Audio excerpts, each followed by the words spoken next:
Novianita Koyanso, jurusan akuntansi, Fakultas Ekonomi Universitas Negeri Gorontalo.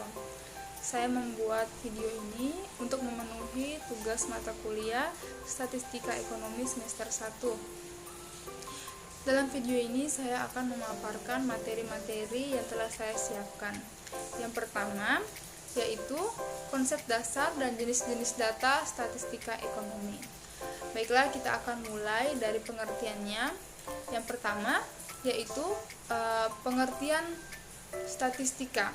Nah, statistika sendiri itu merupakan ilmu yang mengumpulkan atau menata, menyajikan menjadi informasi untuk membantu pengambilan keputusan yang efektif. Nah, kemudian ada pengertian statistik. Statistik sendiri adalah suatu kumpulan angka yang tersusun yang lebih dari satu angka perkembangan statistiknya. Kemudian yaitu ada perkembangan statistik yang setelah saya jelaskan. Jadi perkembangan statistik dimulai pada zaman Masehi dan Cina untuk menentukan besaran pajak. Kemudian ada pada zaman gereja, di mana di masa itu digunakan untuk mencatat kelahiran, kematian, dan pernikahan. Kemudian juga ada pada tahun 1950 di mana Bayes mengembangkan teori pengambilan keputusan khusus statistika.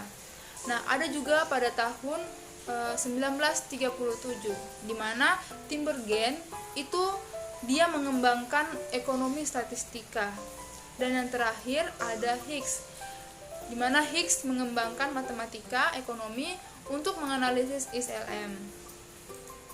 Nah, selanjutnya yaitu penggunaan statistika. Jadi kita harus kita mengetahui apa-apa saja atau dari mana saja yang menggunakan statistika ini. Contohnya, saya berikan contoh yang pertama yaitu manajemen. Nah, dalam perekonomian ternyata statistika juga sangat diperlukan. Nah, contohnya pada manajemen, di mana manajemen membutuhkan statistika yang pertama untuk penentuan struktur gaji, pesangon, dan tunjangan karyawan. Kemudian ada penentuan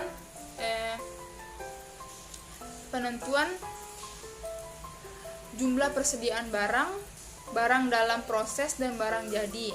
Kemudian ada evaluasi produktivitas karyawan, evaluasi kinerja perusahaan. Nah, itu adalah salah satu contoh statistika yang digunakan oleh manajemen.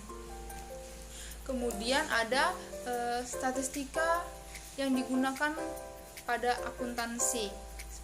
Nah, dalam akuntansi, statistika itu berguna untuk menentukan standar audit barang dan jasa.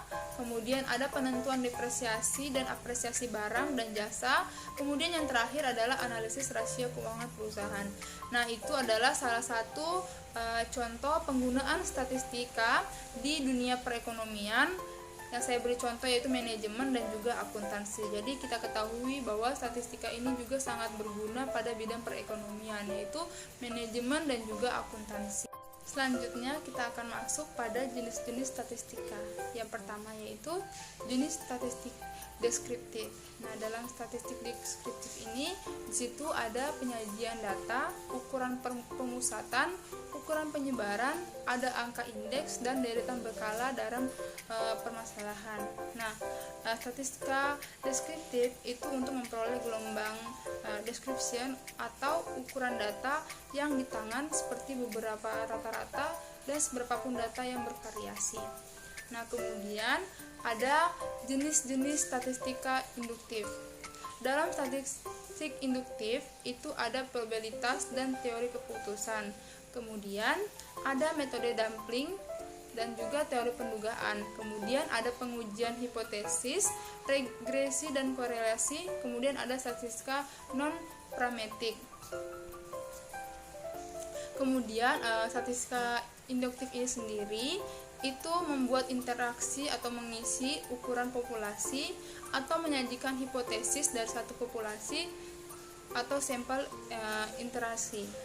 Nah, dalam statistika induktif ini itu melakukan perkiraan permasalahan pengambilan keputusan dilihat dari asumsi mengenai distribusi populasi parameter data yang dianalisis. Nah, seperti yang pertama yaitu yang parametrik itu menggunakan asumsi mengenai populasi membantu pengukuran kuantitatif dengan level data, level atau rasio model distribusi moral. Kemudian yang statistika non parametrik itu menggunakan lebih sedikit asumsi mengenai populasi atau bahkan tidak ada sama sekali, membutuhkan data dengan level serendah-rendahnya atau ada beberapa metode untuk normal, tidak didasarkan pada distribusi tertentu. Kemudian kita lanjut pada populasi dan sampel. Nah, populasi sendiri memiliki definisi yaitu sebuah kumpulan dari semua kemungkinan orang-orang, benda-benda, dan ukuran lain dari objek yang diperhatikan. Kemudian yaitu sampel. Sampel itu adalah suatu bagian dari populasi tertentu yang menjadi perhatian. Misalkan contoh nih, ada seorang dosen yang sedang memiliki pola konsumsi dari mahasiswa di Katulisasi Ekonomi Inflasi Negeri Gorontalo yang memiliki populasi 15.000 mahasiswa hanya menggunakan sampel untuk nantinya dapat menjawab hasil penelitiannya. Kemudian ada jenis-jenis data. Nah, dalam data ini ada data kualitatif. Data kualitatif sendiri adalah data yang non-noamik atau tidak dalam bentuk angka. Nah, misalnya nih jenis kelamin, warna, kesayangan, asal suku, dan lain-lain. Nah, itu contoh yang tidak menggunakan dalam bentuk angka. Kemudian ada data kuantitatif, adalah dalam bentuk angka. Data kuantitatif sendiri itu tidak menggunakan frasa tapi membutuhkan angka. Contohnya misalnya jumlah mobil, jumlah truk atau jumlah TV dan juga jumlah lain-lainnya itu juga menggunakan angka. Kemudian data kuantitatif sendiri ada dua jenis, yaitu data diskret atau data yang nilainya tidak bisa dalam bentuk pecahan. Kemudian ada data kontura, adalah data yang nilainya bisa dalam bentuk pecahan. Nah, contoh dari data diskret itu adalah seperti yang tadi saya bilang, itu misalnya jumlah mobil, jumlah struk, jumlah TV, dan jumlah lainnya yang menggunakan angka. Kemudian yaitu data kontura. Itu contohnya misalnya dalam bentuk pecahan. Misalnya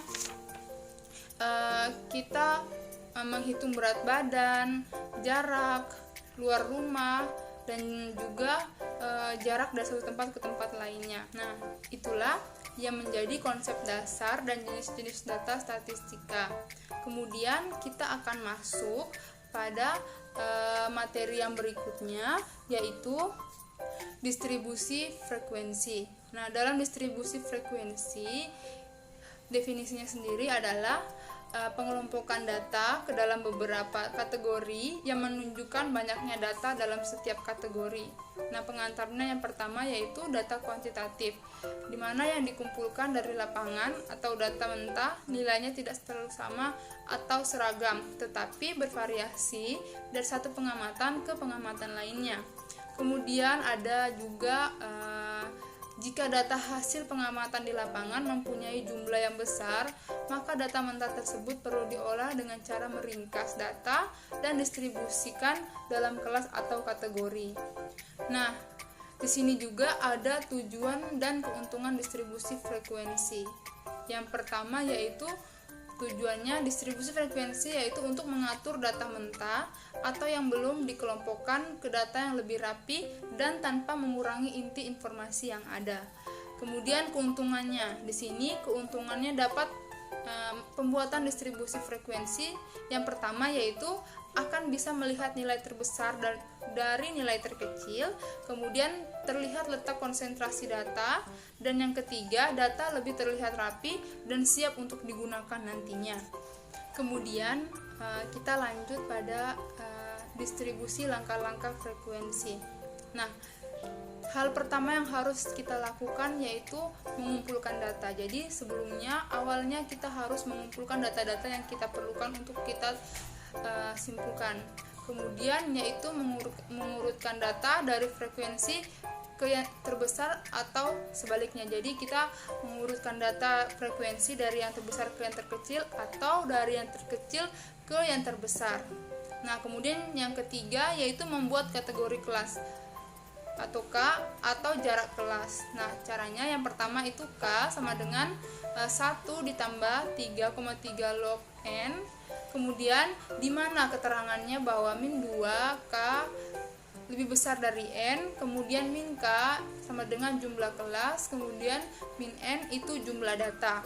Kemudian langkah yang keempat yaitu membuat rank atau jarak kelas. Jadi di dalamnya cara membuatnya itu yaitu R sama dengan nilai tertinggi atau nilai terendah. Jadi dari nilai tertinggi ke nilai terendah. R sama dengan nilai tertinggi ke nilai terendah.